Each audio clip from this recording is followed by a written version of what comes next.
সিলেটের MAG Usmani medical college হাসপাতালে কুনুইয়ের হাড় ভাঙার অপারেশন করতে গিয়ে কিডনি খোয়ানোর অভিযোগ করেছেন এক রোগী।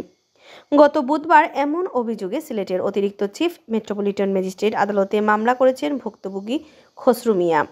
আদালতের বিচারক আব্দুল মোমেন আবেদনটি আমলে নিয়ে কোতোয়ালি থানা পুলিশকে অভিযোগটি এজাহার হিসেবে গ্রহণ করে তদন্তের নির্দেশ দিয়েছেন।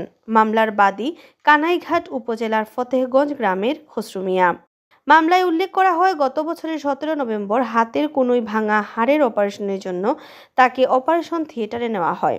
অপারেশনের পর তিনি বুঝতে পারেন তার বাম হাতের পাশাপাশি বাম কিডনির কাছে অপারেশন করা হয়েছে।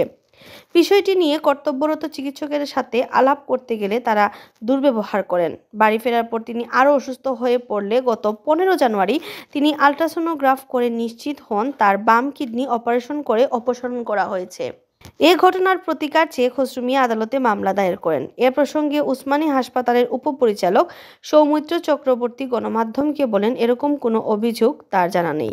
মামলার বিষয়টিও তিনি জানেন না। কোতোয়ালি থানার ওসি মোহাম্মদ আলী মাহমুদ জানান, আদালত থেকে এখনও কোনো নির্দেশনা পাননি। নির্দেশনা পেলে ব্যবস্থা নেবে।